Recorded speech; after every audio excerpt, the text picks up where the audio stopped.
Assalamualaikum warahmatullahi wabarakatuh.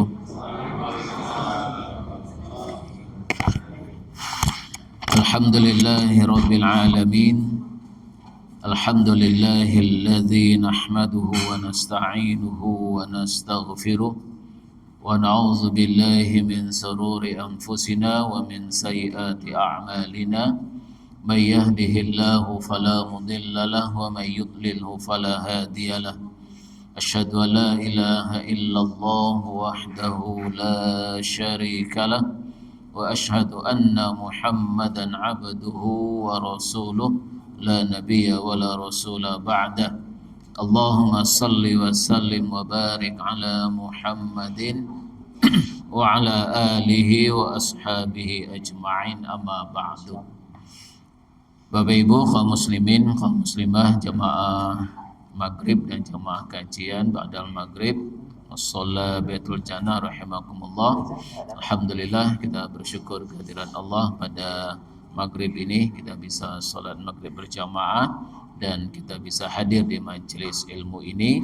Semoga Allah selalu membimbing kita di dalam thalabul ilmi sehingga kita bisa dengan mudah memahami apa yang kita kaji dan kita pelajari pada maghrib menjelang isya ini.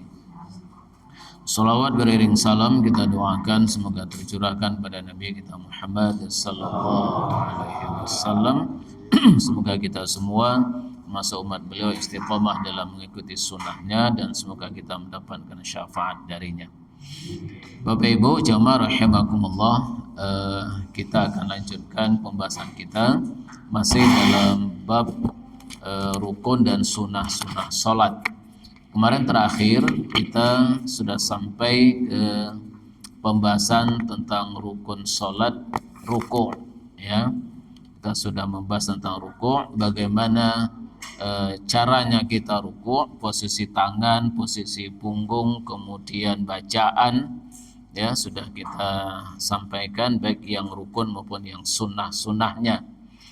Nah, sekarang kita lanjutkan rukun yang berikutnya setelah ruku', itu rukun yang keenam, yaitu bangkit dari ruku' dan i'tidal. Ya, bangkit dari ruku' dan i'tidal.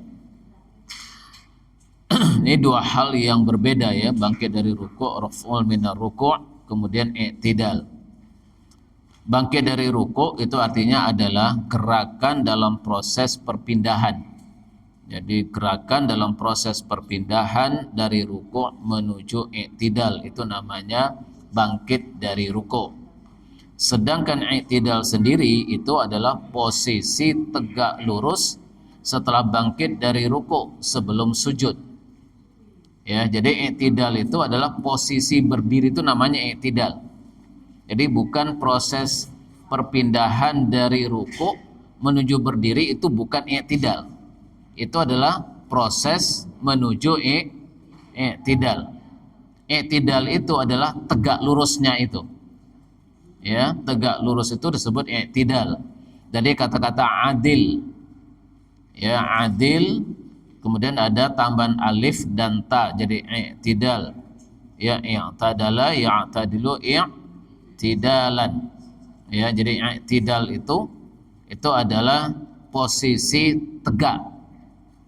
Sehingga tidak miring kanan, tidak miring kiri, tidak condong depan, juga tidak condong ke belakang. Jadi adil itu bisa tegak lurus atau juga adil itu bisa seimbang. Kalau horizontal, adil itu adalah kanan kirinya seimbang. Tapi kalau vertikal, adil itu adalah tidak condong kanan, tidak condong kiri, tidak condong ke depan, juga tidak condong ke belakang. Itu namanya adil. Maka dikatakan i'tidal kalau posisi kita itu tegak lurus. Itu dikatakan i'tidal. Tapi kalau setelah bangkit dari ruku' menjelang sujud, itu kok badannya tuh agak membungkuk ke depan begitu, ancang-ancang mau sujud, ya. Tidak tegak lurus, itu namanya tidak i'tidal. Ya. Jadi ini perhatikan betul i'tidal, karena kebanyakan orang itu i'tidal ini yang kurang sempurna. apalagi kalau imam itu cepat, ya, apalagi gerakan cepat. Gerakan cepat itu biasanya tidak sempat berdiri tegak, ya, tidak sempat berdiri lurus, kemudian sudah langsung persiapan untuk sujud. Nah, ini i'tidal ini menjadi rukun, ya, i'tidal menjadi rukun. Bangkit dari ruku. Nah, apa yang kita ucapkan ketika bangkit dari ruku?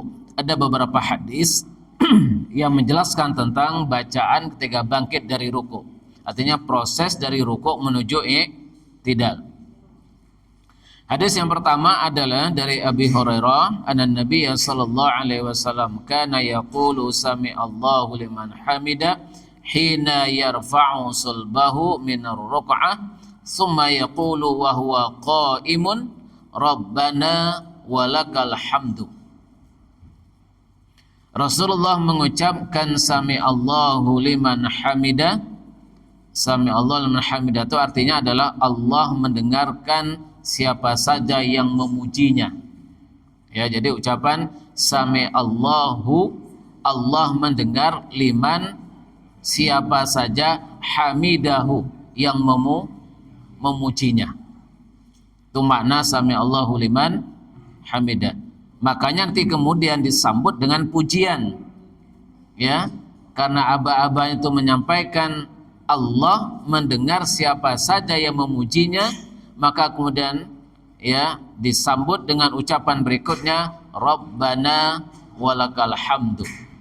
Ya Tuhanku, pujian itu hanyalah untukmu. Itu namanya gayung bersambut, ya.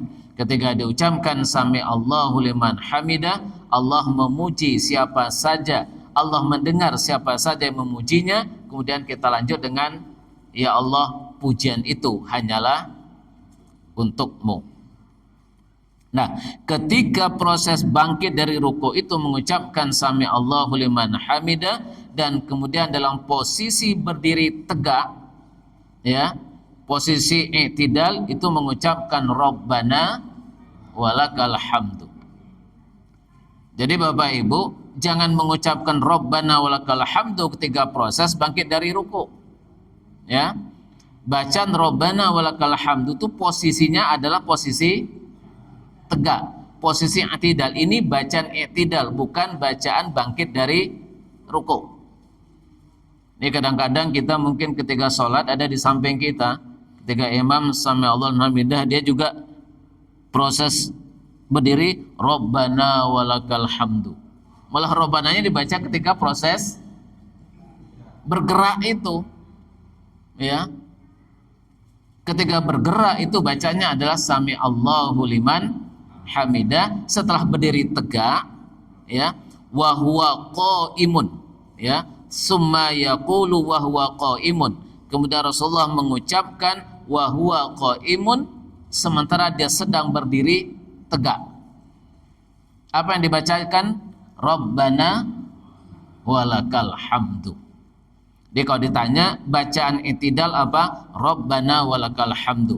Kalau bacaan bangkit dari ruku, sami Allahu liman hamidah. Nah, menurut Syafi'iyah dari hadis ini, ya, Syafi'iyah mengatakan hadis ini mengisyaratkan bahwa makmum juga mengucapkan sami Allahu liman hamidah ittiba Rasul. Karena Rasul ketika bangkit dari rukuk mengucapkan sami Allahu liman hamidah, lalu ketika berdiri mengucapkan Rabbana walakal hamdu, maka mazhab Syafi'i mengatakan ini berlaku baik bagi imam maupun berlaku bagi makmum. Jadi kalau dari mazhab Syafi'i, kalau ngaji di mazhab Syafi'i pasti nanti makmum mengucapkan hal ini, ya, seperti ucapan imam.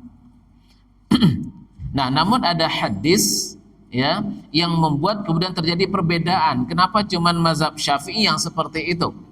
Ya kan? Dengan bagaimana dengan mazhab yang lain? Ada hadis, ya, yang mengisyaratkan pemahaman yang berbeda. Di antaranya ada hadis ini dari Anas, Wa iza qala sami'allahu liman hamidah faqulu Allahumma rabbana walakal hamdu. Apabila imam itu mengucapkan sami'allahu liman hamidah, maka ucapkanlah olehmu, itu artinya kepada makmum.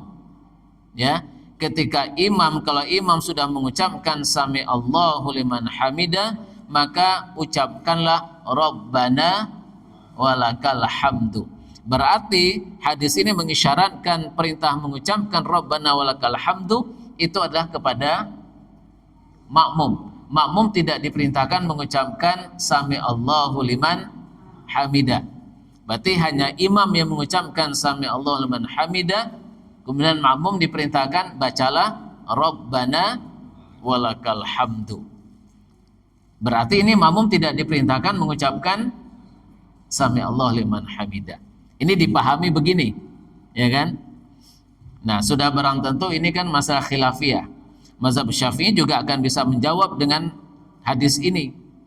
Lah kalau begitu berarti imam tidak mengucapkan rabbana walakal hamdu kalau begitu. Kan gitu kan? Kalau hadis ini saja dipahami, kalau imam mengucapkan sami'allahu liman hamidah, maka ucapkanlah olehmu rabbana walakal hamdu. Berarti makmum diperintahkan apa? Mengucapkan rabbana walakal hamdu. Diperintahkan enggak mengucapkan sami'allahu liman hamidah? Tidak. Lalu kalau imam diperintahkan enggak mengucapkan rabbana walakal hamdu dalam hadis ini? Tidak. Padahal hadis yang pertama kita katakan Rasulullah mengucapkan sami'allahu liman hamidah ketika proses bangkit dan mengucapkan rabbana walakal hamdu di saat i'tidal. Jadi kita tidak bisa memahami sesuatu itu dengan satu hadis, ya. Kalau hanya hadis ini saja itu pemahaman bisa berbeda. Gitu. Lalu kemudian hadis yang lain dari Abi Hurairah, anna Rasulullah sallallahu alaihi wasallam qala, idza qala al-imamu sami'allahu liman hamidah faqulu Allahumma rabbana walakal hamdu. Fa inna man wafaqa qawluhu qawlal malaikati ghufira lahu ma taqaddama min dzambih. Apabila imam mengucapkan sami'allahu liman hamidah, maka ucapkanlah olehmu Allahumma rabbana walakal hamdu. Maka sesungguhnya barang siapa yang ucapan rabbana walakal hamdunya itu bersamaan dengan ucapan malaikat, karena malaikat juga ikut sholat ya. Kalau bersamaan, ghufira lahu ma taqaddama min dzambi, maka Allah akan ampuni dosa-dosa yang telah dia lakukan. Gimana kita tahu kalau sama dengan ucapan malaikat? Tidak usah difikirkan. Ya, ini adalah memberikan semangat kepada kita.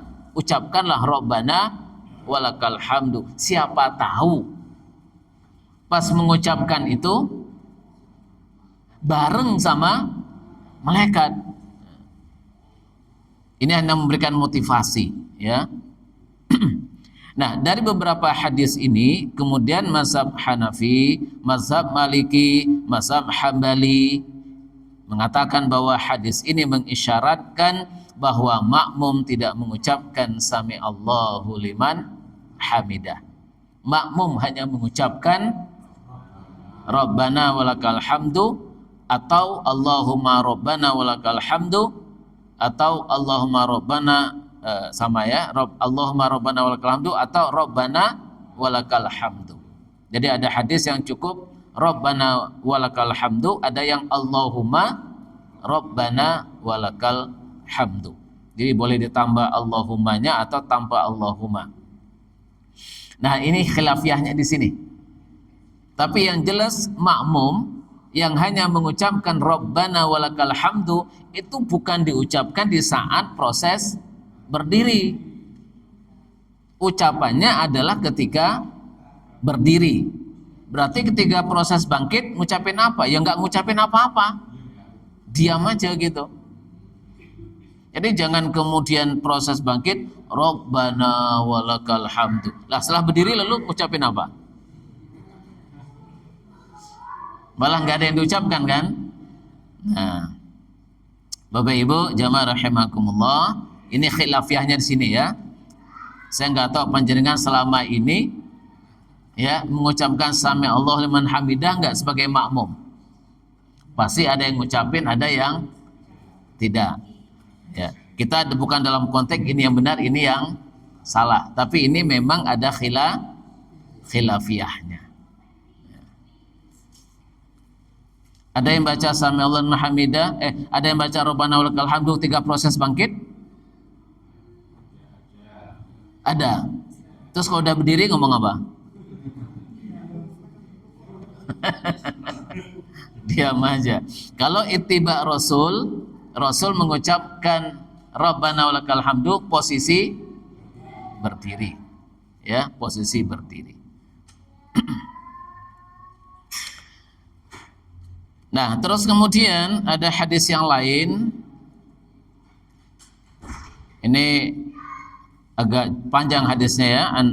An Rifa'ah bin Rafi' qala kunna nusalli yauman wara'an Nabi sallallahu alaihi wasallam falamma rafa'a Rasulullah sallallahu alaihi wasallam ra'sahu min ar-ruk'ah wa qala sami Allah liman hamidah qala rajulun wara'a rabbana lakal hamdu hamdan katsiran thayyiban mubarakan fih falamma sarafa Rasulullah sallallahu alaihi wasallam qala manil mutakallim anifan qala rajul ana ya Rasulullah faqala Rasulullah sallallahu alaihi wasallam laqad ra'aitu bid'atan wa thalathina malakan yabtadirunaha ayyuhum yaktubuha awwalan.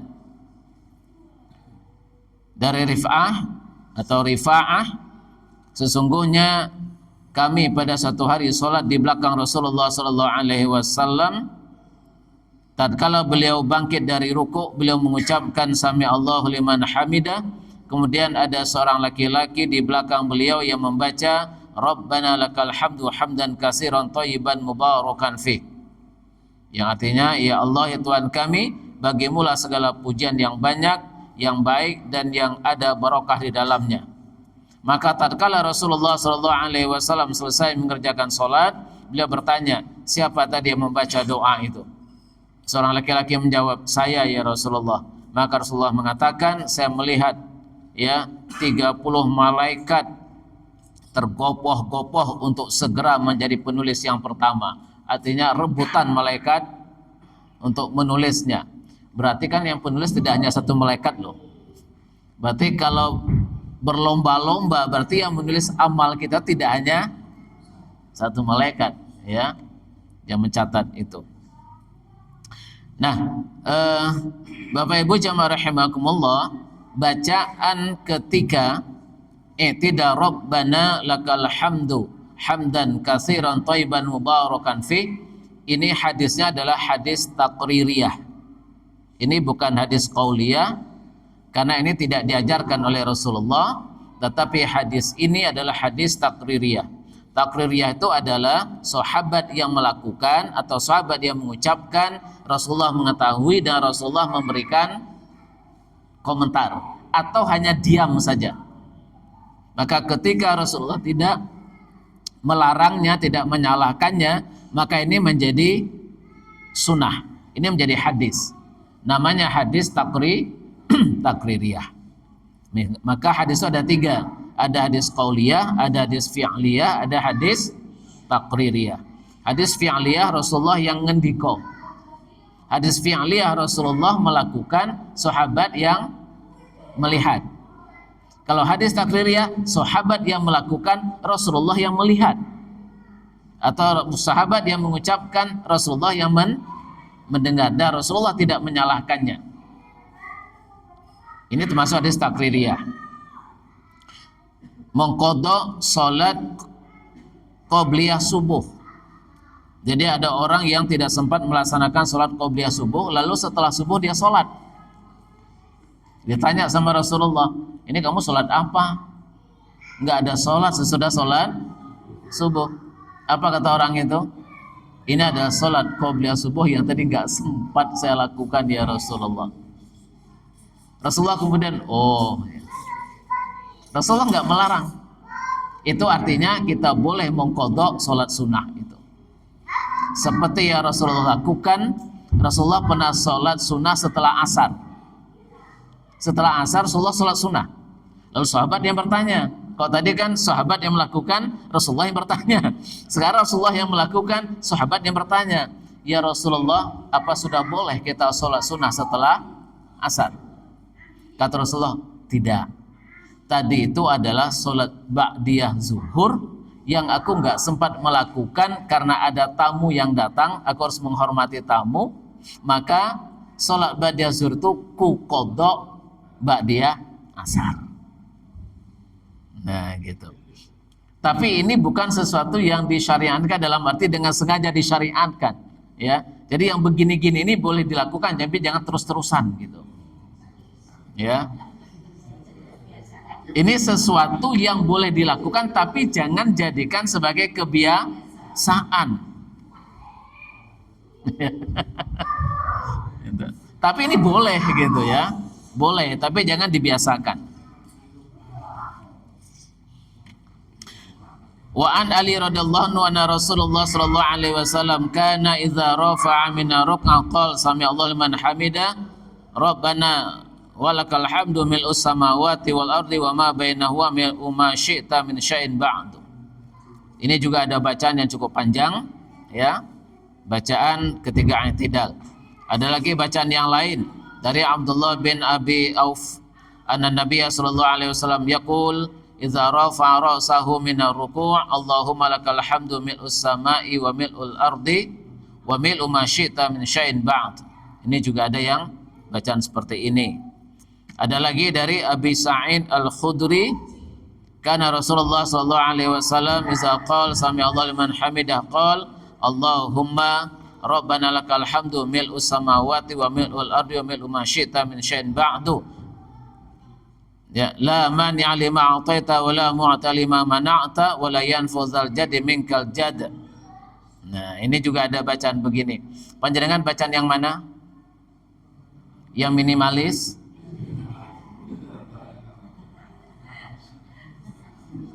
Kalau alirannya minimalis berarti Rabbana alhamdu. Tergantung imamnya. Kalau imamnya tidaknya lama ya saya lanjut. Rabbana lakal hamdu mil'us samawati wa mil'ul ardi wa mil'u ma syi'ta min syai'in ba'du. Tapi kalau imamnya cepat, Rabbana lakal hamdu.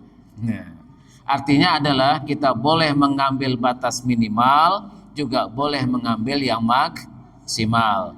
Tapi jangan cuma Rabbana, tidak boleh. Karena apa? Karena inti dari i'tidal itu adalah hamdalahnya. Karena tadi imam mensyaratkan sami Allahu liman hamidah. Allah mendengarkan Allah mendengar orang yang memuji. Lah ini cuma Rabbana. Di mana pujiannya? Inti dari i'tidal itu ada kata alhamdu. Itu intinya di situ. Ya, Rabbana walakal hamdu. Cukup ada alhamdunya. Mau ditambah lebih baik. Tapi kalau imamnya itu cepat jangan ditambah, nanti panjenengan menjadi makmum lahik nanti. Jadi makmum yang tertinggal di tengah-tengah sholat itu. Maka makmum itu harus mengikuti arus. Kayak arus lalu lintas. Kalau arus itu kecepatan 60, kita jangan 40. Nanti yang belakang tetot gitu. Jadi jalan raya itu harus ngikutin arus. Kalau arusnya 60 kita 60 juga, ya, biar jalan itu tidak macet. Lah kalau imamnya itu kecepatannya itu 60, ya makmum juga harus 60. Jangan sampai imam itu kecepatannya 30, makmumnya 50. Nanti makmum nyalip, imam dibangkitkan seperti keledai. Tapi juga jangan kemudian imam itu kecepatannya 60, makmumnya 40. Nanti akan tertinggal. Dengan sengaja tidak mengikuti imam, sholat jamaahnya bisa batal. Ya, kalau dengan sengaja ya tidak mengikuti imam dalam arti saya tak khusyuk dulu. Padahal imam sudah pindah ke rukun berikutnya, dengan sengaja kita nggak mengikuti karena ingin dengan khusyuk, itu nanti kita dianggap tidak taat kepada imam. Ini jamaahnya bisa bermasalah nanti. Nah, jadi makmum itu menyesuaikan diri dengan imam. Ya, oleh karena itu tadi kalau imamnya cepat jangan dibaca Rabbana lakal hamdu mil'u samawati wa mil'u ma syi'ta min syai'in ba'du. Imamnya sudah duduk antara dua sujud. Ya, jadi harus menyesuaikan. Oke, yang berikutnya adalah posisi badan ketika i'tidal. Kurang jam ya. Berapa menit lagi? Posisi badan ketika i'tidal. Ya. Wa iza rafa'a ra'sahu istawa qa'iman hatta ya'uda kullu faqarin ila makanih. Di mana Rasulullah sallallahu alaihi wasallam apabila mengangkat kepalanya istawa qa'iman, maka dia berdiri tegak lurus hatta ya'uda kullu faqarin ila makanih, sehingga setiap ruas punggungnya kembali ke tempatnya semula. Ke tempatnya semula itu ketika posisi sebelum rukuk kita berdiri tegak. Nah, nanti bangkit dari rukuk akan kembali seperti itu lagi. Itu artinya posisi ketika i'tidal sama dengan posisi berdiri sebelum rukuk. Jadi kembali ruas itu. Wa qalat Aisyah mengatakan Nabi sallallahu alaihi wasallam, tentang Nabi sallallahu alaihi wasallam, fakana idza rafa'a ra'sahu min ruku'i lam yasjud hatta yastawiya qa'iman. Bahwa Rasulullah sallallahu alaihi wasallam apabila mengangkat kepalanya dari rukuk, dia tidak sujud kecuali setelah berdiri lurus tegak. Ya, tidak rukuk, tidak sujud sebelum berdiri tegak. Ada ancamannya kalau kita tidak melakukan hal seperti itu. Di mana hadis dari Abu Hurairah berkata, qala Rasulullah sallallahu alaihi wasallam, la yanzuru ila salati rajulin la yuqimu sulbahu baina ruku'i wa sujudi. Ya, mana Allah tidak akan memperhatikan salatnya seseorang yang tidak meluruskan punggungnya antara rukuk dan sujud. Apa di antara rukuk dan sujud? Berarti i'tidal. Maka hati-hati ketika i'tidal. Bagaimana posisi tangan ketika i'tidal? Apakah bersedekap atau tidak? Nah, ini ada yang bersedekap, ada yang tidak. Coba kita lihat dalil masing-masing. Terjadi khilafiyah, apakah posisi i'tidal itu tangan bersedekap atau dilepaskan? Ya. Pendapat yang pertama adalah pendapat Syekh Ibnu Ibrahim bin Baz, Ibnu Utsaimin. Ini adalah tokoh-tokoh yang menjadi panutan bagi kalangan salafi saat ini, mengatakan bahwa tangan bersedekap seperti posisi berdiri sebelum rukuk berdasarkan keumuman hadis tentang perintah meletakkan tangan kanan di atas tangan kiri setelah ketika sholat. Di antara hadisnya mengatakan, ya, Rasulullah melewati seseorang yang sedang sholat dan orang itu meletakkan tangan kiri di atas tangan kanannya, maka Rasulullah melepaskannya dan meletakkan tangan kanan di atas tangan kiri. Ini artinya dalam posisi berdiri tidak disebutkan apakah berdiri sebelum ruku ataukah sesudah ruku. Berarti sifatnya umum. Hadis yang lain, ya, dahulu para sahabat diperintahkan untuk meletakkan tangan kanan di atas tangan kiri ketika sholat. Tidak disebutkan juga ini sebelum ruku atau sesudah ruku. Nah, dalam hadis yang lain, aku melihat Rasulullah sallallahu alaihi wasallam ketika berdiri melakukan sholat meletakkan tangan kanan di atas tangan kirinya. Ini juga tidak menyebutkan apakah berdiri sebelum ruku atau sesudah ruku. Maka berdasarkan hadis ini, maka para ulama kita sebutkan tadi menyimpulkan bahwa berarti ketika berdiri itu kita meletakkan tangan kanan di atas tangan kiri, baik berdiri sebelum ruku atau berdiri sesudah ruku. Sehingga ada yang begitu, sami Allahu liman hamidah, tangannya begini lagi. Ya. Nah, tapi jumhur, mayoritas ulama itu berpendapat tangan dilepaskan tanpa sedekap. Ya. Apa dasarnya? Dasarnya adalah hadis Wa'il bin Hujur. Ini hadis yang paling komplit menjelaskan tentang tangan ketika sholat. Ini kalau saya katakan ini hadis tangan ini. Ini hadis yang khusus menjelaskan tentang tangan. Ya, coba kita amati dari awal. Ya, sungguh aku sungguh akan aku perlihatkan sifat salatnya Rasulullah sallallahu alaihi wasallam. Ya, kata Wa'il. Lalu kemudian ia berdiri menghadap kiblat, mengangkat kedua tangan sampai setinggi dua telinganya. Berdiri langsung. Dia tidak mengucapkan Rasulullah mengucapkan Allah Akbar, enggak, tapi dia langsung menjelaskan Rasulullah menghadap kiblat dan mengangkat tangannya. Ini khusus urusan tangan nih, ya. Jadi bukan lalu kemudian berarti Rasulullah tidak mengucapkan Allah Akbar ya. Hadis ini bukan hadis yang menjelaskan tentang Allah Akbar, tapi ini khusus tentang tangan. Jangan kita pahami berarti Rasulullah nggak mengucapkan Allahu Akbar. Ya. Ketika mengawali sholat, Rasulullah mengangkat kedua tangannya sampai setinggi kedua telinga. Mana sudah kita bahas ya. Jangan sampai sebegini. Allah. Kemudian, nah tangan lagi. Kemudian meletakkan tangan kanan di atas tangan kiri dan bersedekap. Ya, ini urusan tangan nih. Ketika akan ruku, ia mengangkat kedua tangannya lalu meletakkan keduanya di atas kedua lututnya. Berarti ketika akan ruku mengangkat tangan lagi. Allahu Akbar. Ketika ruku tangannya diletakkan di lutut. Berarti kan masing-masing gerakan tangan nih dijelaskan betul. Ya. Ketika ingin ruku, ya, ia mengangkat kedua tangannya lalu meletakkan kedua di atas dua lututnya. Ketika mengangkat kepalanya dari ruku, berarti ketika proses i'tidal, ia mengangkat kedua tangannya, berarti sami Allahu liman hamidah juga tangan diangkat. Ya. Maka ketika sujud, lah i'tidal mana?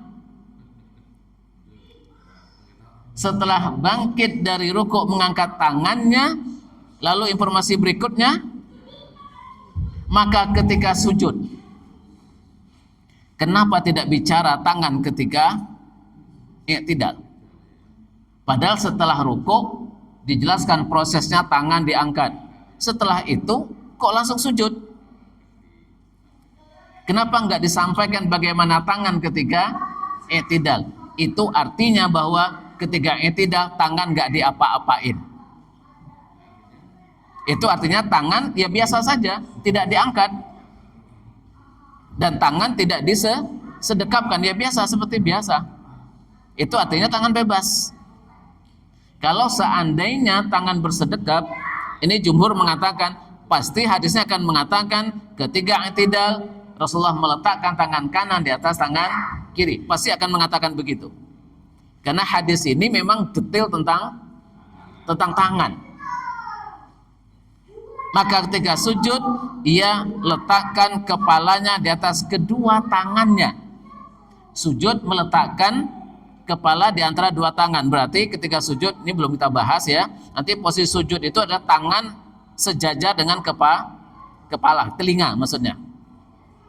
Pertanyaan kita, kenapa ketika sujud tidak menyebutkan tangan ketika proses akan sujud? Padahal proses ruku disebut mengangkat tangan. Proses bangkit dari ruku mengangkat tangan. Proses tiga sujud disebutkan enggak? Itu artinya ketika sujud tangan tidak diangkat. Ya, tangan tidak diangkat karena tidak menyebut tangan, berarti tangan tidak diangkat.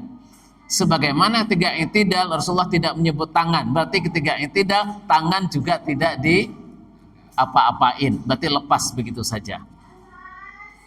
Jumhur menggunakan hadis ini. Monggo panjenengan mengikut yang mana silahkan. Masing-masing punya dasarnya. Maka kita tidak usah saling menyalahkan. Bagi yang bersedekap berarti dia menggunakan dalil umum bahwa ketika berdiri bersedekap gitu.